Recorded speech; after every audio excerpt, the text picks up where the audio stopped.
A principios de este siglo, el italiano Guglielmo Marconi recibe el premio Nobel por la telegrafía sin hilos, un invento que revolucionó el mundo y le abrió las puertas de la edad moderna. El efecto transistor, descubierto casi 50 años más tarde por el americano John Bardeen, abrirá el camino a los ordenadores y a las autopistas de la información. La comunicación. Hoy en día la aviación ya no podría existir sin la radio. Un avión accidentado en medio del desierto puede ser localizado y auxiliado gracias a ella. Nobel concedido a Marconi. Stop. Físico italiano. Marconi recibe el premio Nobel en 1909 por sus trabajos sobre la telegrafía sin hilos. ¿Pero seguro que es él quien ha inventado la telegrafía sin hilos? Los franceses dicen que ha sido Branly, los alemanes hablan de Hertz, los rusos de Popov y los ingleses mencionan a Lodge. ¿Cuál es entonces la realidad? Cuando nace Guglielmo Marconi, en abril de 1874, el mundo occidental ya conoce el telégrafo óptico inventado por Chappé durante la Revolución Francesa. El 30 de agosto de 1794, la República recupera la ciudad de Comté. La noticia recorre 200 kilómetros en 30 minutos, dándole a Carnot la ocasión de leer en la tribuna el primer mensaje telegráfico de la historia. La rendición ha tenido lugar esta mañana a las 6.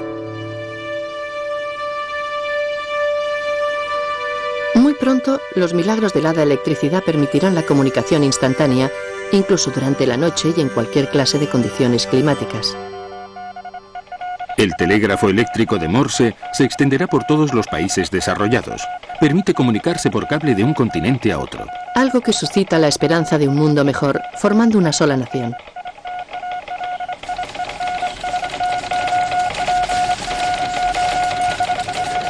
Este acontecimiento formidable creará nuevos oficios, como el del pequeño telegrafista portador en caso de urgencia de los papelitos azules que anuncian tanto las buenas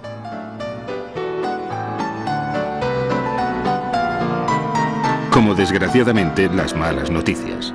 Graham Bell inventa el teléfono en 1876. 2 años después del nacimiento de Marconi.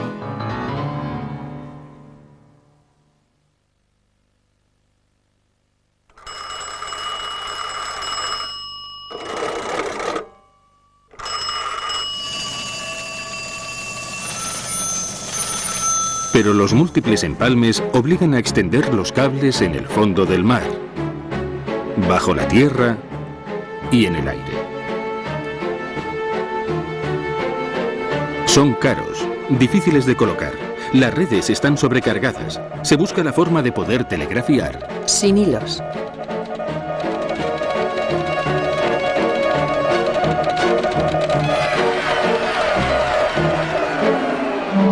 ¿Y es entonces cuando Marconi? No. Remontémonos primero a Maxwell, el gran matemático que ya había vaticinado la existencia de las ondas electromagnéticas en 1870. Tratado de electricidad y magnetismo. ¿Pero qué es exactamente una onda? Para comprender lo que es una onda, vamos a seguir a un elefante. La luz es una onda. El sonido es una onda. El impacto de las patas del elefante en la tierra provoca también una onda. Es la onda la que levanta a la piedra y a la mariquita. Al propagarse, mueve la materia a distancia. ¿Y las ondas electromagnéticas qué tienen de especial? ¿Ves estos electrones? Van a actuar el uno sobre el otro. En cuanto se agita un electrón, emite una onda que se transmitirá a la velocidad de la luz, incluso a través del vacío. Es la onda electromagnética. Y esta es la teoría de Maxwell. Sí, pero es Hertz, un físico alemán, quien la comprobará experimentalmente en 1888. Hertz busca una onda que debe surgir de la chispa producida por el descargador. Coloca cerca una sencilla anilla de cobre con una interrupción de pocos milímetros y entonces, sorpresa y alegría, constata que cada vez que el descargador produce una chispa, aparece otra chispita entre las dos extremidades de la anilla de cobre. lo que queda comprobada la existencia de la onda electromagnética. ¿Y es entonces cuando Marconi...? No, todavía no. Édouard Branly, un físico francés, ha conseguido amplificar las ondas electromagnéticas, que emiten una señal muy débil. Branly sustituye la anilla de cobre con limaduras de hierro que coloca en un tubo de hierro. Las limaduras de hierro en su estado normal no son conductoras. Sin embargo, en cuanto se someten a la acción de una onda electromagnética, adquieren brutalmente esta propiedad y pueden accionar una instalación eléctrica a distancia. Como por ejemplo este timbre. El sistema puesto a punto por Branly le permitirá detectar la señal emitida por la onda a 250 metros. Es el primer amplificador. Gracias a su invento del tubo de limaduras, Branly será considerado muy pronto como uno de los padres de la telegrafía sin hilos. ¿Y es entonces cuando Marconi...? Todavía no. Tras haber recibido la onda, las limaduras siguen siendo conductoras. Por lo tanto, solo pueden emitir una sola señal. El investigador británico Oliver Lodge concibe la idea de aplicarle un impacto mecánico para devolverle su estado inicial. Un ligero martillazo, por ejemplo. Sí, pero sin romper el tubo. Evidentemente. ¿Y entonces Marconi? Todavía no. El ruso Popov, por su parte, constata que las ondas electromagnéticas se detectan mejor cuando el tubo de limaduras se conecta a la Tierra por un lado y por el otro a un largo hilo metálico. Es la primera antena. Muy pronto el paisaje cambiará. ¿Y es entonces cuando Marconi...? En efecto, es entonces cuando Marconi entra finalmente en escena. Mientras se producen todos estos descubrimientos, Guglielmo es un adolescente que vive tranquilamente en la casa familiar de Bolonia. Su padre era un terrateniente que había raptado a su esposa irlandesa al estilo italiano contra la opinión de su familia. Pero qué romántico. Con su espíritu inquieto e independiente, el adolescente no soporta la disciplina escolar, provocando un conflicto casi permanente con su padre. Guglielmo se apasiona ya por la electricidad y todos los fenómenos mágicos que comporta. Para adquirir una formación científica seria, recurre a profesores particulares que le inician en los descubrimientos más recientes. Fabrica emisores receptores en el jardín de la casa paterna. Concibe la idea de ensamblar el descargador de Hertz, el tubo de limaduras de hierro de Branly, el martillo de Lodge y la antena de Popov, y consigue realizar una transmisión a 100 metros en Bolonia en 1895. Extraordinario, sobre todo teniendo en cuenta que no tiene el mismo bagaje científico que sus mayores. Sí, pero esto es precisamente lo que le permitirá el éxito. Donde los demás ven sobre todo un problema técnico, él solo tiene una obsesión. Si he podido transmitir a 250 metros, también debo poder hacerlo a 2.500 metros y luego a 2.500 kilómetros. Tiene 21 años, es la edad de los grandes proyectos. Quiere explotar este buen resultado experimental, pero Italia se niega a reconocer sus esfuerzos. No importa, se irá a Inglaterra. Que en aquella época es la primera potencia mundial.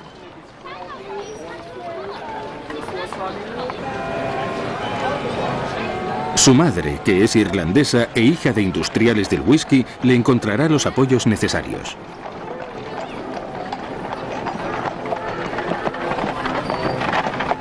En Londres, pues, conseguirá crear el dispositivo capaz de emitir y recibir las ondas a larga distancia. En junio de 1896 patenta la telegrafía sin hilos. En 1897 consigue su primera tentativa oficial. Pero será la fecha del 28 de marzo de 1899 la que pasará a la historia. Sí, aquel día Marconi realiza su gran hazaña. Las ondas de la radio atraviesan el Canal de la Mancha entre South Foreland, en el Reino Unido, y Wimereux, en Francia. Es decir, una distancia de 46 kilómetros.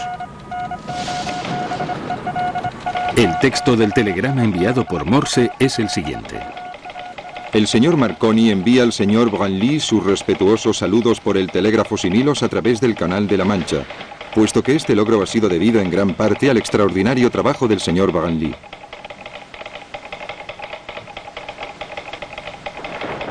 Es el resultado de una formidable síntesis técnica. Y no solo eso. Marconi consigue crear el primer sistema verdaderamente operativo que comprende un nuevo elemento. la bobina de sintonización o transformador. Gracias a este dispositivo de sintonización, la telegrafía sin hilos de Marconi puede detectar varias longitudes de onda y diferenciar así claramente las múltiples señales. En Francia, Eugène Ducretet consigue establecer el primer contacto entre la Torre Eiffel, la antena más alta del mundo, y el Panteón.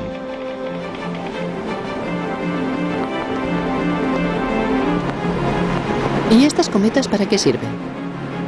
Para transmitir a través del Océano Atlántico, Marconi utiliza unas antenas que miden hasta 70 metros de alto. Como atraen las tormentas, decide atar la antena receptora a una cometa.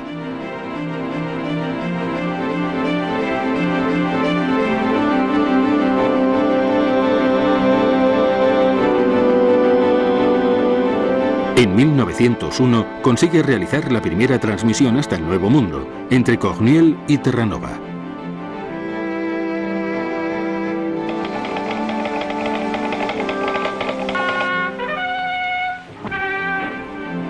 Dando así el disparo de partida para la conquista de las ondas. Es el principio de una carrera de éxitos inequivalentes en el viejo continente.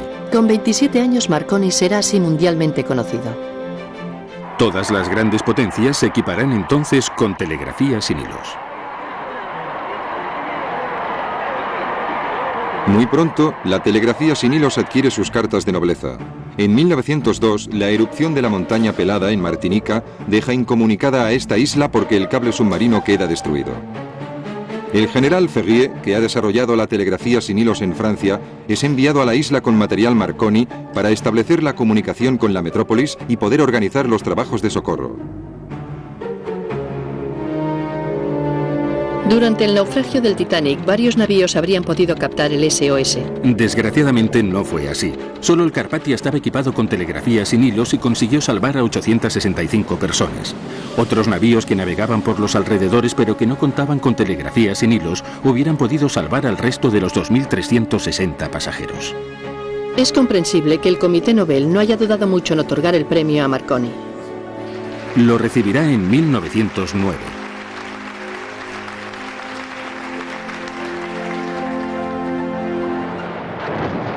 La Primera Guerra Mundial permite experimentar el uso militar y estratégico de este nuevo invento.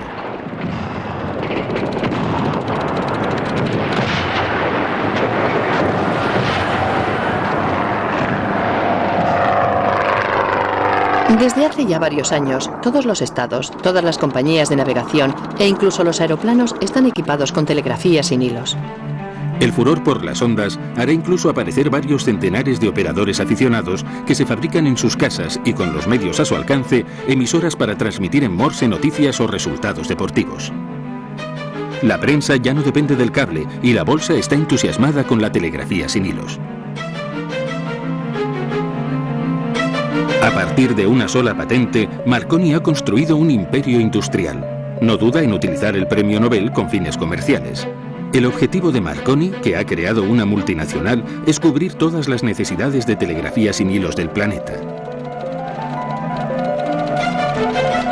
Pero su ambición topará con la soberanía de los estados más desarrollados, que quieren, por supuesto, conservar el monopolio de las telecomunicaciones. En efecto, incluso los americanos, abanderados del liberalismo, ejercen presiones enormes para que desmonte su filial en Estados Unidos. Marconi acaba declarándose vencido y prefiere negociar con los estados. No quiere arriesgarse a perderlo todo. Sus empresas prosperan. Es una celebridad en el mundo entero. En Italia es un hombre político. Participa en la firma del Tratado de Versalles al lado de Wilson y Clemenceau en calidad de embajador. Lleva luego una existencia de multimillonario científico a bordo de su yate Electra, equipado con un laboratorio a donde acuden en cada escala las cabezas coronadas de cada país. Para conseguir la anulación de su primer matrimonio y poder casarse con su amada, la condesa Betsy Scali, hace instalar para el Papa el primer enlace telegráfico sin hilos de Italia entre Castel Gandolfo y Roma. Más tarde instalará Radio Vaticano.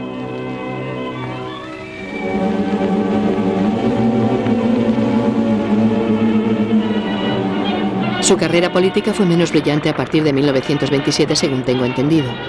Pues sí, se declara fascista de corazón. A partir de entonces, Mussolini le llena de honores y le utiliza con fines propagandísticos. El 19 de julio de 1937, Marconi cae fulminado por un ataque cardíaco mientras esperaba una audiencia del duce. Morirá a la mañana siguiente. La Italia mussoliniana le dedica unos funerales nacionales. En cuanto se conoce la noticia en el mundo entero, todas las estaciones de telegrafía sin hilos se quedan mudas. Durante 2 minutos, el éter al cual Marconi había consagrado la vida vuelve a quedar tan silencioso como lo había sido antes de él.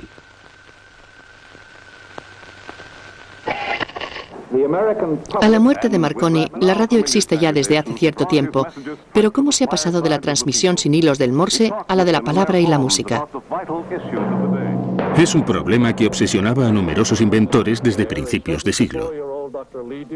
En 1908, el americano Lee De Forest, gracias a su invento de la lámpara tríodo, difunde música por primera vez desde lo alto de la Torre Eiffel.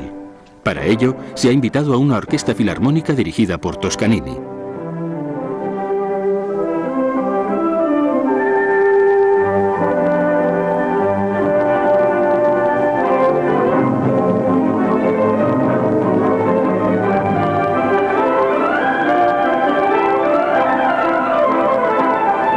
Aquí tenemos la lámpara tríodo, en la cual Lee De Forest ha sustituido el descargador, el tubo con limaduras y el pequeño martillo que había utilizado Marconi. Exactamente. Estas lámparas tríodo serán responsables del increíble auge de la radiofonía en los años 20. En estas fotografías, Branly escucha la radio en familia. Como en el caso de Marconi y el telégrafo, los gobiernos se apoderan del monopolio de este nuevo medio, cuyo potencial nadie duda en reconocer.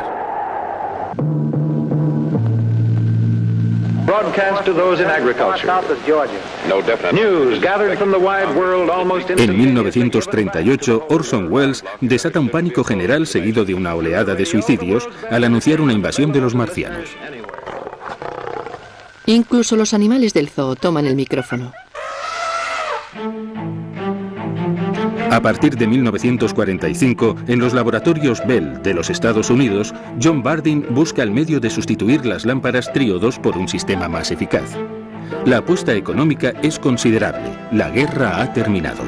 Se pretende emprender una comercialización a gran escala, pero para ello es preciso poder miniaturizar los aparatos. Bardeen es un teórico sin igual. Se apoya en la mecánica cuántica, una nueva teoría en el campo de la física que aporta una visión original del comportamiento de los electrones.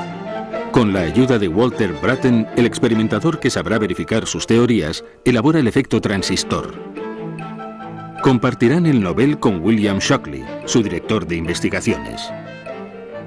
El resultado de esta aventura científica y técnica es uno de los descubrimientos más importantes del siglo XX.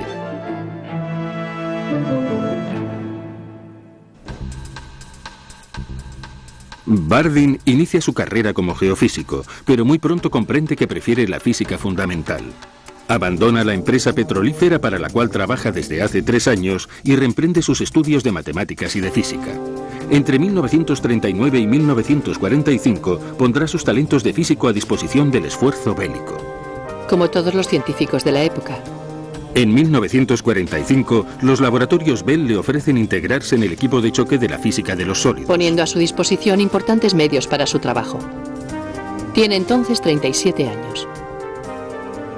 El responsable de investigación, William Shockley, trabaja para los laboratorios Bell desde 1936. Ha coincidido con Bardeen en Cambridge en los años 30 y, conociendo su talento excepcional, insiste para que le contraten. Teórico sin igual en física fundamental, Bardeen tiene la ventaja de saber apreciar las cuestiones industriales y los imperativos económicos que dirigen la investigación aplicada. Casi por casualidad, se encuentra compartiendo el despacho de un experimentador, Walter Brattain. Nuestros 3 futuros premios Nobel están pues reunidos. Con un objetivo muy concreto: encontrar un paliativo a los tríodos, que son demasiado caros, demasiado frágiles y consumen demasiada energía. Walter Brattain trabaja desde 1929 con cristales como el germanio y el silicio, que son semiconductores por naturaleza. ¿Lo cual significa que solo dejan pasar la corriente a medias? No exactamente. La dejan pasar en algunos casos y en otros no.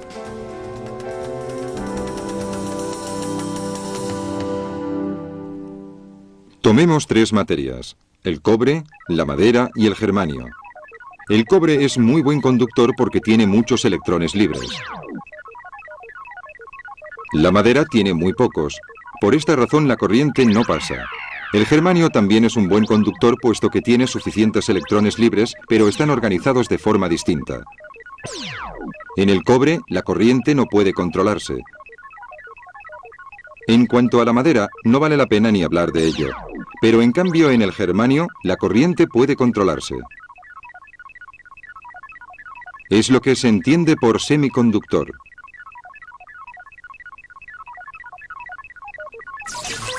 En teoría, basta con crear un vacío de electrones o de expulsar los electrones libres para interrumpir a voluntad el paso de la corriente en el propio núcleo de la materia. Por ello, Bardeen se interesa por los experimentos de Brattain y le aporta conceptos teóricos. Juntos encontrarán la forma de controlar el paso de la corriente en los semiconductores. Es el efecto transistor que Shockley había formulado unos años antes. Pero concretamente, ¿cómo lo logran? Utilizan una pastilla de germanio. Primero deben tratar y depurar este cristal. Es una tarea complicada. Colocando tungsteno sobre la pastilla de germanio, obtendrán a continuación un fenómeno de amplificación. Y ya tenemos el primer transistor experimental. El transistor sustituye al tríodo y es 20 veces más pequeño. Se ha conseguido el objetivo.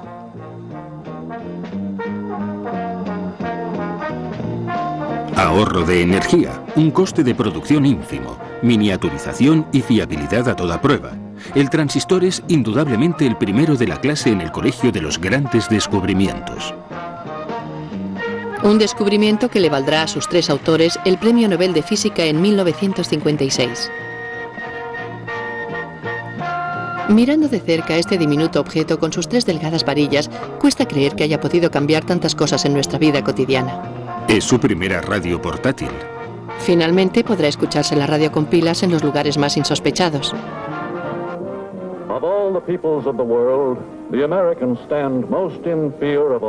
Entre todos los pueblos del mundo, los americanos son los más aficionados a escuchar la radio. La estrella de la pantalla, Charlton Heston. Pero sobre todo, el transistor nos ha impulsado hacia la era de la electrónica. En cualquier campo de la tecnología moderna está presente algún circuito integrado compuesto por numerosos transistores. La informática no existiría sin ello. Pero ahora son mucho más pequeños. En una ínfima parte de un centímetro cuadrado se graban hoy en día alrededor de 600.000 transistores. El transistor es el elemento clave en casi cualquier tipo de aparato electrónico. Bardeen tiene un espíritu independiente. No soporta la ambición de Shockley de controlarlo todo ni sus opiniones racistas. Abandonará los laboratorios Bell en 1951 para enseñar física en la Universidad de Illinois. ¿Recibirá pues nuevamente el Premio Nobel integrado en otro equipo?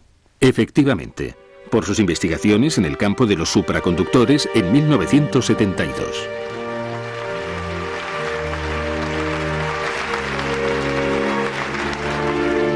Además de la física, Bardeen tiene otra pasión, el golf. Para su 60º aniversario, en 1968, sus amigos de la empresa Sony le entregan un regalo que le produce un inmenso placer: una pelota de golf con el aparato de radio más pequeño del mundo en su interior. El descubrimiento del efecto transistor se encuentra en el origen de la explosión actual de las telecomunicaciones. Los ordenadores que se envían al espacio recogen 10.000 veces más información que hace 30 años. Los transistores, por medio de la informática y la electrónica, nos han llevado hasta las autopistas de la información que integran televisiones, teléfonos y ordenadores. De momento, Internet no pertenece a nadie. Pero cabe preguntarse si los grandes grupos o el Estado controlarán algún día las autopistas de la información, para bien o para mal.